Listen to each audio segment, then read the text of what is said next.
안녕하세요. 2009년 2월 때는 겨울 수양의 소감 발표 예배였습니다. 효주 언니와 변리 언니랑 같이 밥을 먹고 얼떨결에 예배까지 따라오게 되었습니다. 처음 온 예배는 새내기 초청 예배가 아니라 강도 높은 수위의 겨울 수양의 소감 예배였습니다. 하나님 앞에 자신을 드러낸 솔직한 소감에 저는 이런 것도 있구나 하는 컬처 쇼크를 느끼며 ESF에 대한 생리를 느꼈습니다. 저는 어렸을 때부터 교회를 다녔는데요. 하지만 이렇게 하나님을 믿지는 않았던 것 같아요. 하나님을 믿지 않으면 지옥에 갈까봐 억지로 매일매일 교회를 갔던 것 같습니다. 주일 예배를 빠지지 않고 참석하는 게 하나님을 잘 믿는 것인 줄 알았습니다. 이상하게도 예배를 드리면 저도 모르게 꾸벅꾸벅 잠이 왔습니다. 신기하게 설교 말씀이 끝나면 또 눈이 떠졌습니다. 중1 때부터는 중고등부 예배를 드린다고 부모님께 말씀드리고 PC방으로 도망쳤습니다. 하지만 고3 때 입시에 대한 두려움이 커지면서 집 앞에 교회를 나왔습니다. 왠지 예배를 잘 드리면 하나님이 시험에 붙여주실 것 같았기 때문입니다. 20살 때까지 제가 믿고 있던 하나님은 예배를 안 드리면 지옥에 보내시는 하나님, 그리고 예배를 매주 드리면 성공을 주시는 요술램프의 진리와 같은 하나님이셨습니다. 저는 평범한 사람입니다. 살면서 살인이나 절도, 폭행 등 이렇다 할 큰 죄를 지은 적이 없습니다. 그래서 제가 죄인이라는 말을 들으면 크게 와닿지 않았습니다. 하지만 ESF에서 말씀을 배우면서 살인, 절도, 폭행 같은 겉으로 드러나는 것은 죄의 열매일 뿐 죄의 뿌리는 인간이 하나님을 떠난 것이라는 것을 알게 되었습니다. 내 백성이 두 가지 악을 행하였나니 곧 생수의 근원되는 나를 버린 것과 스스로 웅덩이를 판 것인데 그것은 물을 저축치 못할 터진 웅덩이니라. 예레미야 2장 13절 말씀. 제가 판 웅덩이는 첫째, 행복하게 살기 위해 입신양명하는 것과 둘째, 주위 사람들에게 인정받고 칭찬받는 삶을 사는 것이었습니다. 내가 믿었던 친구가 나를 싫어했을 때 그렇게 고통스러워했던 것도, 가정의 무책임한 아버지를 그토록 증오했던 것도 사실 저의 웅덩이에 흠집을 냈기 때문이었습니다. 무엇보다도 저는 생수의 근원이 되신 하나님을 의지하지도 사랑하지도 않았습니다. 그가 찔림은 우리의 허물을 인함이요 그가 상함은 우리의 죄악을 인함이라. 그가 징계를 받음으로 우리가 평화를 누리고 그가 채찍에 맞음으로 우리가 나음을 입었도다. 우리는 다 양 같아서 그릇 행하여 각기 제기로 갔거늘 여호와께서는 우리 무리의 죄악을 그에게 담당시키셨도다. 겨울 수양에서의 말씀을 듣고 하나님은 더 이상 제게 소원을 들어주는 진이가 아니라 저를 위해 목숨을 내어주신 사랑의 아버지가 되었습니다. 제게 목숨을 주신 하나님께 저는 무엇을 드릴 수 있을까 생각하다가 저는 기꺼이 하나님께 제 삶을 드리겠다고 고백했습니다. 저는 제 인생에 엄청난 변화가 있을 거라고 생각했습니다.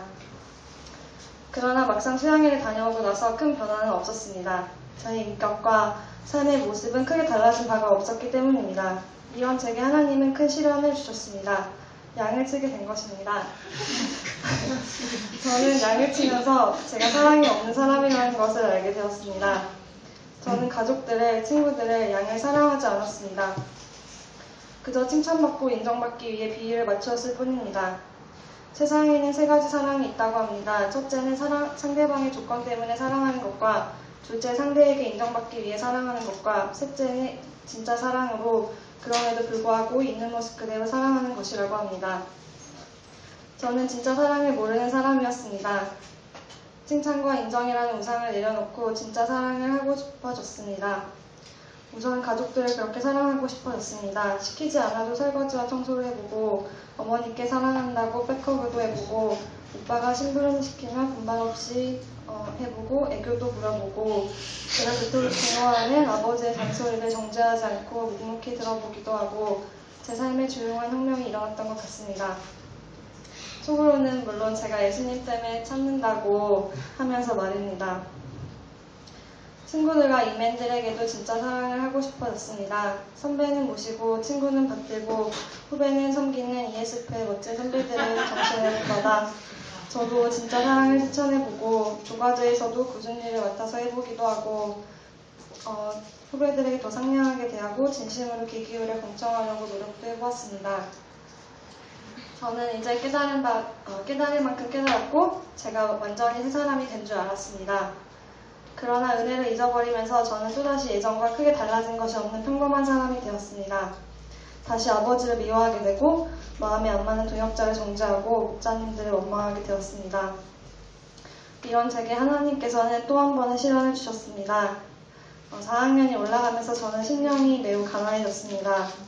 3년 동안 간사로 섬기면서 훈련받아 보고 싶었는데 제 의견을 피력한 날 부모님께서는 강력하게 반대하셨습니다. 그때 심정은 정말 참담했습니다. 제 내면이 얼마나 연약한지 깨닫게 되었습니다. ESF는 말씀의 사람들을 양육하는 곳입니다. 그렇지만 저는 나일론 이맨입니다. 3학년 때까지 꾸준히 PT를 해본 적이 없습니다. 수양에 갔다 오고 나면 몇 주 반짝하다가 연례 행사로 큐티를 했습니다. 제가 큐티를 꾸준히 할 수 있었던 것은, 꾸준히 할 수 없었던 건 제가 말씀을 의지하지 않고 제 힘과 지혜를 의지했기 때문이었습니다. 4학년 때 기숙사에 살게 되면서 큐티 모임에 매일 나가게 되었습니다. 의무감이 아닌 큐티 시간이 정말 좋아서 나간 것이었습니다. 그날 본문에 하나님이 어떤 분이신지를 찾아보면서 하나님의 성품을 묵상하는 것이 좋았습니다. 공동체를 이루어서 소감을 나누니 동역자들의 솔직한 소감을 들으면서 각자에게 임하신 하나님을 더욱 많이 이해할 수 있었습니다. 특히 저는 인간관계 면에서 되게 그런 고민도 많고 그거에 대한 기도자가 굉장히 많았는데 이때 큐티를 하면서 하나님께서 친히 이런 관계를 이끌어가시는 분이라는 것을 깨닫게 되었습니다. 사람의 행위가 여호와를 기쁘시게 하면 그 원수라도 화목하게 하시느니라. 이 말씀을 듣고 제 어떤 노력과 행위보다는 하나님의 그런 주권이 저의 여러 가지 인간관계를 다스리신다는 것을 깨닫게 되었습니다. 4학년이 되어서야 비로소 하나님과 동행하는 것이 참으로 좋은 것이라는 걸 깨닫게 된 것 같습니다. 하나님이 나와 함께 하시고 매 순간 내게 말씀하신다는 것을 나를 많이 사랑하시고 옳은 길로 인도하신다는 걸 매일매일 느끼는 1년이었습니다. 9월 9일자에 했던 큐티를 보면 이런 내용이 있습니다. 하나님은 어떤 분이신가? 하나님은 우리 인생의 주관자시다. 내 직업, 미래, 인격, 계획, 시험 결과까지도 하나님께서 주관하신다. 인고에 붙어도 하나님을 잊어버리게 된다면, 성공이 아니며 떨어져도 주를 의지하게 된다면 실패가 아니다. 내가 인고에 붙는다고 하나님께 영광이 돌려지는 것도 아니며 내가 떨어진다고 하나님의 영광이 가려워지는 것도 아니다. 진정한 성공은 붙든지 떨어지든지 하나님이 허락하신 환경 속에서 하나님을 붙드는 것이다. 제가 이런 기특한 큐티를 했었습니다. 저는 제가 인고에 떨어진다고 해도 툭툭 털고 다시 묵묵히 하나님을 의지할 줄 알았습니다. 그러나 막상 인고에 떨어지고 나서 하나님을 많이 원망했습니다. 제가 시험을 본 심층면접 고사실은 다른 고사실에 비해 평균이 15점 이상 낮은 무시무시한 시점관들이 있던 고사실이었고 저는 소수점 차이로 낙방하게 되었습니다. 처음에는 왜 이렇게 억울한 상황을 허락하셨는가를 많이 원망했습니다.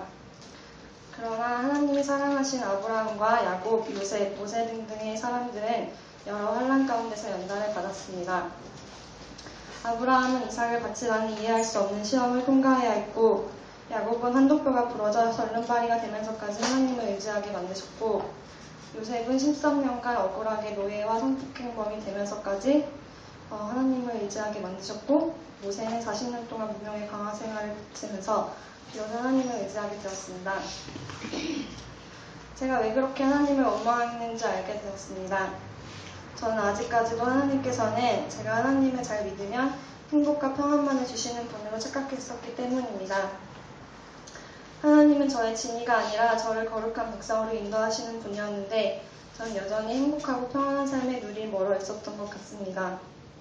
하나님께서 항상 제 편이신 줄로만 알았는데 제가 하나님 편이 아니면 하나님도 제 편이 되주실 수 없었습니다.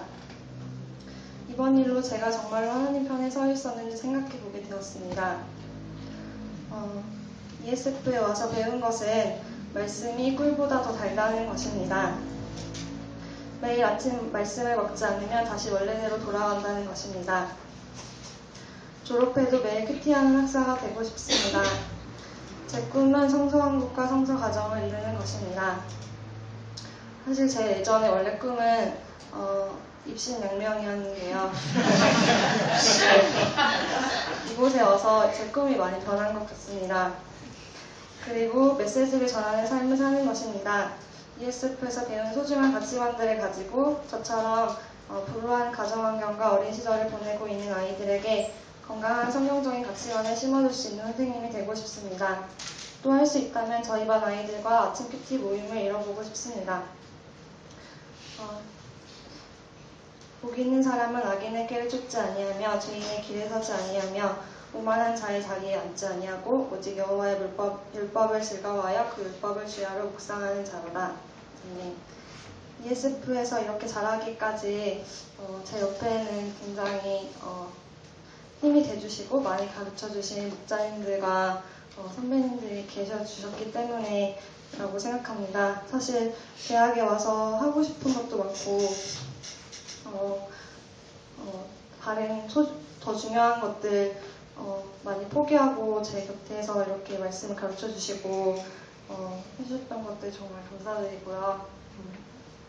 그리고 제가 목장님들께 진짜 감사드리는 것은 저도 이렇게 목장님들께서 왜 ESF에서 이렇게 사역하시는가에 대해서 많이 생각을 해봤거든요. 근데 정말 자신의 그런 일신의 안위와 행복을 포기하시고 하나님 나라만을 위해서 사셨다는 생각을 하면서 울었던 적이 있는데 그런 목장님들께도 정말 존경하고 사랑합니다. 감사합니다.